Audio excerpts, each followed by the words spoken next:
তিনি ছিলেন সাধারণ এক মহিলা, গলায় ছিল পুজোর মালা, মুখে সারাক্ষণ ঈশ্বরের নাম, কিন্তু তার বিশ্বাসের আড়ালে লুকিয়েছিল এক ভয়ঙ্কর সত্য। 2006 থেকে 2008-এর মধ্যে কর্ণাটকের বিভিন্ন শহরে একের পর এক নিখোঁজ হয়ে যাচ্ছিল বিবাহিত মহিলারা। কেউ বুঝতেও পারেনি এই নিখোঁজের পেছনে লুকিয়ে আছে এক মৃত্যু চক্র। কিন্তু যখন সত্যি বেরিয়ে এলো তখন পুরো দেশ কেঁপে ওঠে, কারণ খুনি আর কেউ নয়, তিনি ছিলেন একজন মহিলা। এই গল্প কেডি কেম্পাম্মা ওরফে সাইনাইড মল্লিকার, ভারতের প্রথম মহিলা সিরিয়াল কিলার, যিনি বিশ্বাস আর ধর্মকে বানিয়ে তুলেছেন তার সবচেয়ে বড় অস্ত্র।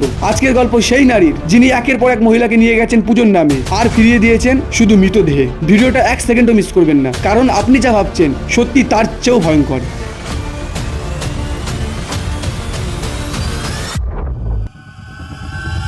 কিভাবে একজন মহিলা ঠান্ডা মাথায় এতজন মহিলাকে খুন করলো, আর কিভাবেই বা পুলিশের হাতে ধরা পড়লো ক্যাম্পাম্মা, এই সমস্ত ঘটনা জানতে পুরো ভিডিওটা দেখে আসুন। এই চ্যানেলেই ফুল ভিডিওটি আপলোড হয়ে গেছে, তো চলুন দেখা হচ্ছে ওই ভিডিওতেই।